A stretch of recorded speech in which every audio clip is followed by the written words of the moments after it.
though one of the things that you said that other people have been have been very cautious about saying, and I guess it's partly because you're in a position where you're only writing for Sight and Sound, and so you don't care. But it's therefore very good. It's very useful for us to hear somebody say that on camera, because people won't say it. Is what you said about the shift from editors defending their writers to editors promoting, editors facilitating PR and PR interests, because this is something which you hear all the time as rumour. I personally have not experienced, but I've not had the same experience as you. I've never worked for a paper. Yeah. And you won't get anyone in that job saying... They'll never say it because they can't say it, right? Because it's their job. I'm quite safe. So. Yes, so I'm very glad that we got someone on camera saying that. I mean, what I didn't ask you, but what I've asked a number of other people was the whole issue of whether you've ever had a star rating changed by your editor or by a publication without first, consulting you. I don't think I've ever had star rating reviews. I don't think I've ever done a single one. Oh wow! Oh, you're in a very privileged position because I think. Oh no, I'm not. I did do a few for Heat magazine, and I discussed the star rating with the editor, and but no, it's never been changed underneath me. No. I began as a literary critic, and while I was still at university, I started getting gigs reviewing books for national magazines, and then started to do a lot for the Sunday Times, and then moved to the Independent with an editor who moved to the Independent, who was the literary editor, moved there. And then I started doing a bit of film because I was interested in film, and it sort of slowly took over from the books. And then I became really just a film journalist, and eventually got sort of various gigs writing for the Indie. On a weekly basis, 3 columns I was writing for them at one point.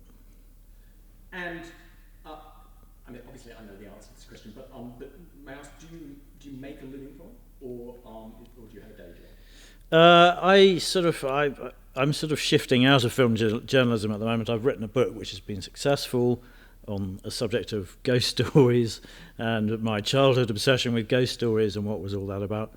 And and that's for the last year or so. That's been the focus of my work. And in fact, I'm just going off to Germany to promote the German translation next week. And before we start talking about what film criticism is, I wonder if there are any popular misconceptions about the nature of film criticism that you'd like to challenge.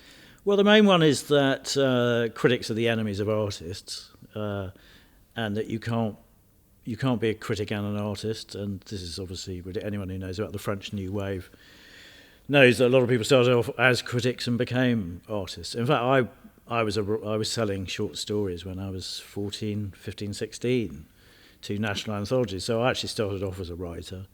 Then I became a critic. It seems weird now to pay the bills. I don't think anyone would do that now. Whereas in the sort of writing world, it's perfectly acceptable to review books if you're an author. In fact, it's sort of a requirement, really, that they prefer authors to review books now. You don't get so many people who aren't established writers reviewing books, really. I think that's the main one. But it's a very Anglo-Saxon idea that writers, that sort of artists and critics are completely different mentalities and are natural enemies. It's absolutely nonsense. And I realise this is a very abstract question, but what do you think film criticism actually is, and what's it for? What are its values? Well, it depends where it is. I was writing for a national newspaper most of the time, and a lot of it, to be honest, is just market advice. You're very aware of how expensive film tickets are. You want to make sure that people don't go to the wrong film. I mean, that's the kind of bottom line, certainly when you're doing a sort of big market, broadsheets and things like that.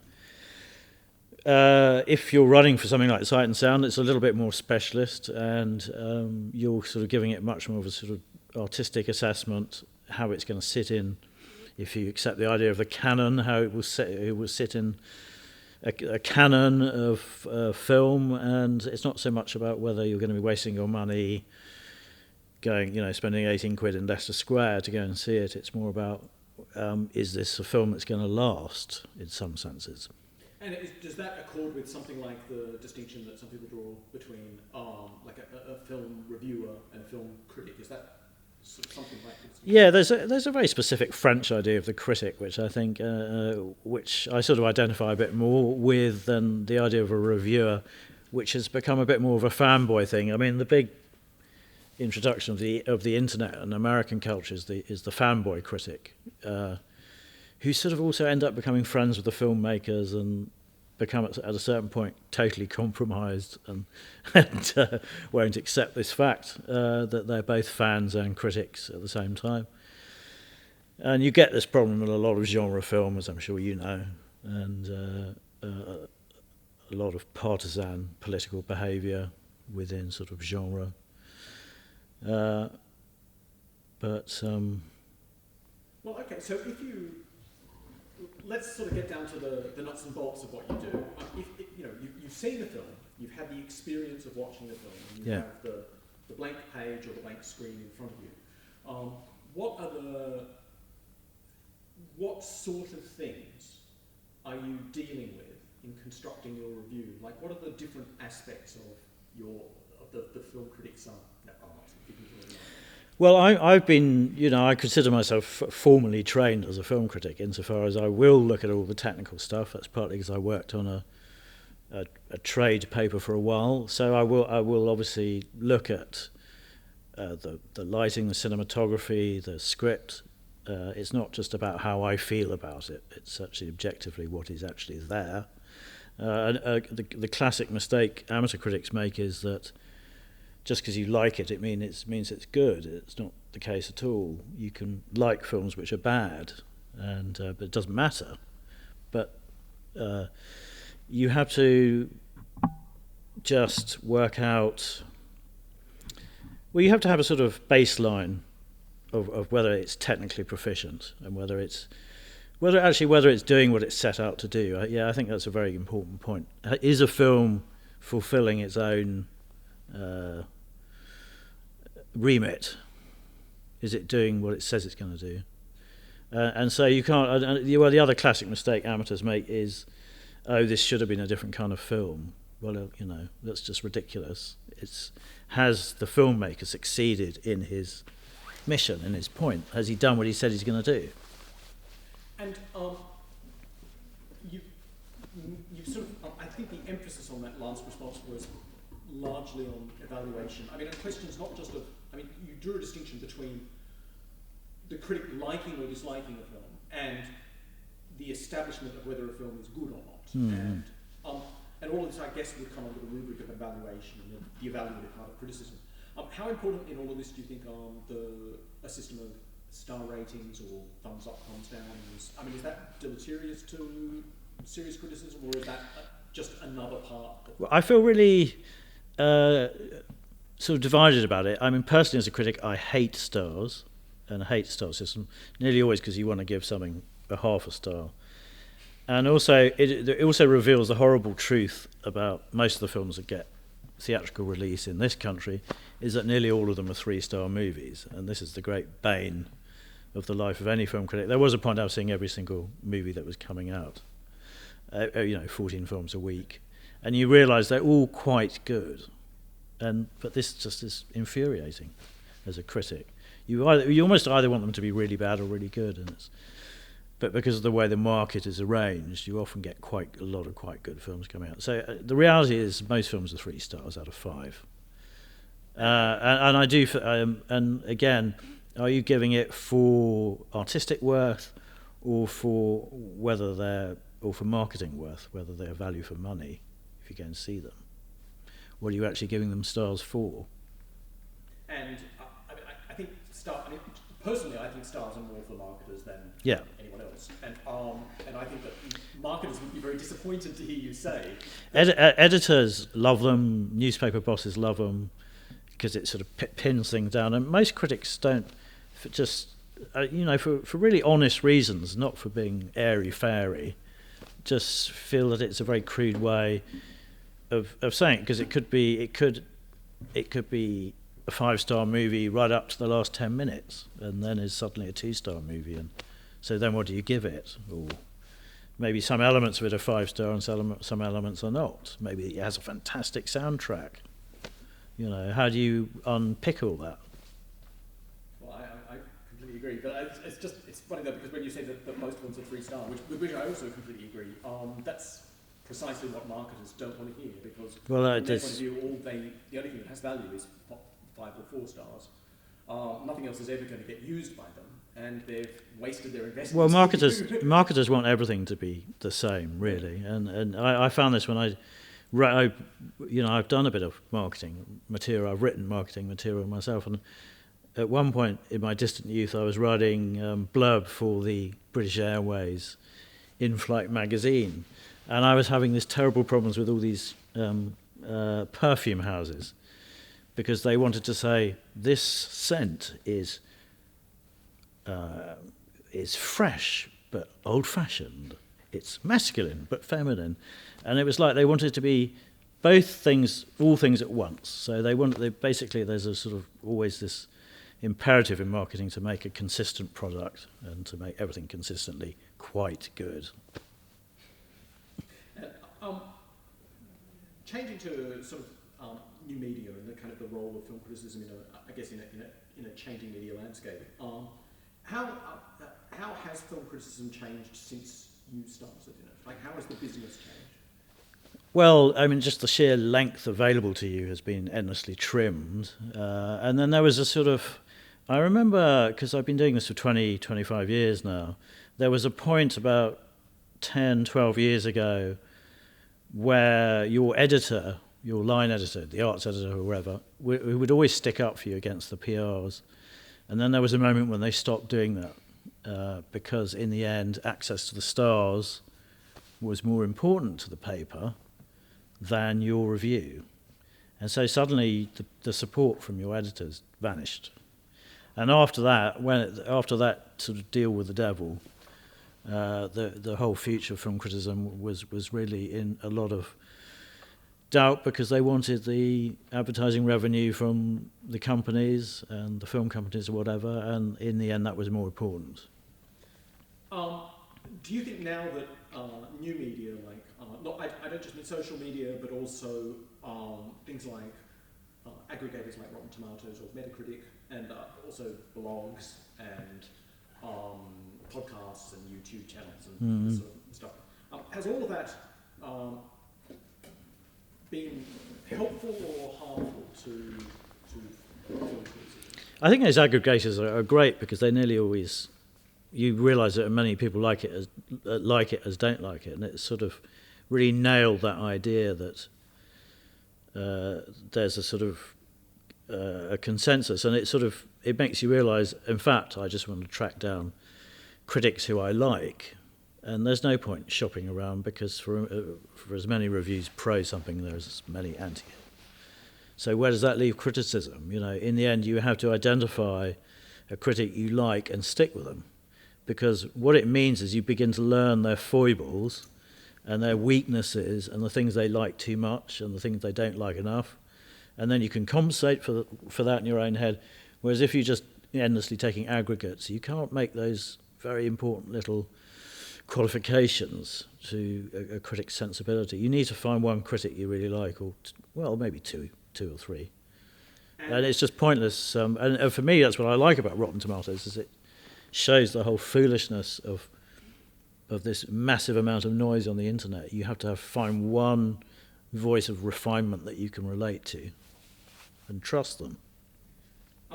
And how now do you find that voice? I mean, obviously print is still a viable medium. I don't know, in fact, maybe that should be my first question. Do you think that print is on its way out, or certainly challenged now? Well, it's sort of, I mean, I worked for The Independent for a very long time, and it was supposed to have vanished decades ago, and it's still here. And so it's proving very tenacious, and particularly papers that are still selling over 1 million, whatever, they're actually making a lot of money. They're just not making as much money as other bits of the business of these multinational businesses they're part of. But actually, they're still making money, and just not making as much money as they used to. Well, now that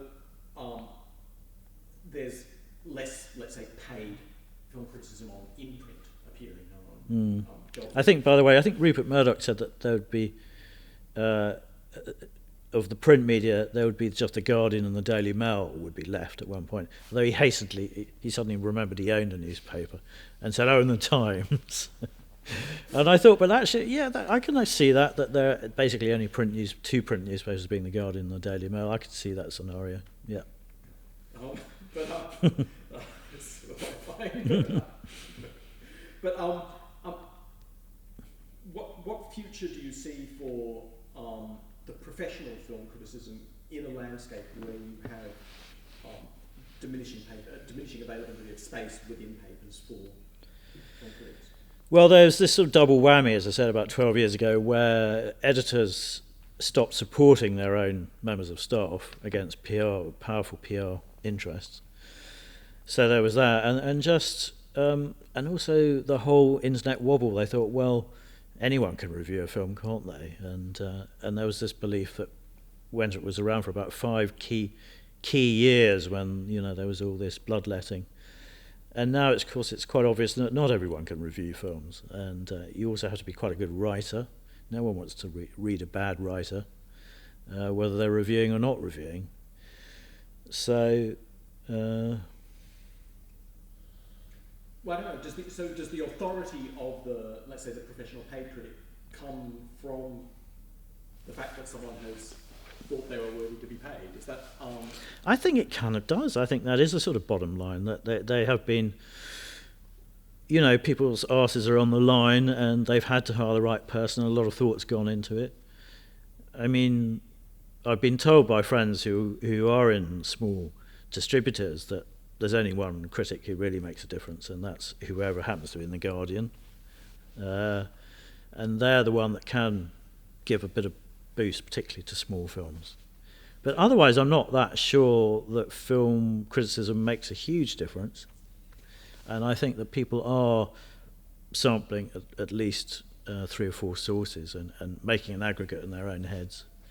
Sorry, when you say makes a huge difference, do you mean specifically to ticket sales? Yes. I mean, to get a Guardian 5-star review for a small film will probably guarantee its viability on the whole. And I don't think that's true for any of the other papers. I mean, I wish it wasn't the case, and Time Out used to be very powerful, but no more. And I guess the films for sort of tentpole films pretty sort of relevant. Yeah, and they don't tend to be, increasingly, they're not shown to critics. So let's leave aside the question of ticket sales altogether. So let's leave aside the question of the influence of critics on the behaviour of consumers. Do they have any other value? Well, as pieces of fine writing, of course, and every now and again a piece by Roger Ebert or someone like that, where, it's often a beautiful piece of writing and a meditation on a subject, which happens to be initiated by a film. But good writing is good writing, wherever it comes from. And so, do you think that the best criticism or better criticism has a kind of, that each individual piece has its own future? I'm sorry, I'm not phrasing this very well, so I'm going to rephrase that. What I mean by that is film criticism only relevant in the lead up to the release of the film, or does it have an afterlife? But does an individual review have an afterlife beyond the release of the film? I think increasingly, particularly for smaller films and art house films and foreign movies, it's very important in the long term. And particularly in places like Sight and Sound, it has a huge impact on whether a film gets distribution. And and you go to the BFI South Bank, and they quite often print out the Sight and Sound reviews at the beginning and hand them out to audience members at the beginning, and that, which is kind of really nice. And there's a feeling that they haven't gone away. They're of use. They have a value. And is that value what you were talking about earlier about placing films within the context of canon, looking at their sort of social or ideological reflections of the world in which they're created. Is that sort of what... To some extent, without making it sort of too much into the realm of film studies, but yeah, to place it in the world. But also, the best thing is, I mean, when I reviewed Tropical Malady by Pishikon Risikal, to make that discovery and then suddenly to be able to shout it out, I mean, that doesn't happen very often, and it's really magical. And you know that you can, of course everyone will find out about them eventually, but you can help that process of finding a genuine original and a genuine new voice who's adding to the whole sum of humanity, someone who's doing really important work as an artist. Do you, by the way, have you in the past gone to Cannes? I went to Cannes. I've never gone as an accredited member. I went to shadow the star Johnny Rhys-Meyers for the Sunday Telegraph. So I never went to see movies, but I got the whole gamut of the fame bit of it, and found it so revolting I never went back. But I've got a lot of friends who are just coming back now, and they have a lovely time. But no, I couldn't stand it. But I used to I was more of a Venice person than a Carlo Vivari person. So I'd catch up with all the Cannes films in Carlo Vivari without all the kind of Crozet craziness. Oh, and I got very bad food poisoning in Cannes, which put me off. I guess my last question is sort of very broad, because it's not really a question. It's just that given that this is a platform for you to talk about anything you'd like to do with film criticism, if there's anything that you feel has been unaddressed that you would really like to have addressed, now is your chance. I know that could be anything, but... No, I just... I wish that the newspapers will have a little bit more faith in their critics and support them a bit more. But having said that, they're now getting rid of arts editors anyway. So I just wish that the value of any kind of good writing about new things that are coming out, exciting things that are coming out, should be sort of thought of as a good thing. And but other than that, I think I've aired most of my bugbears.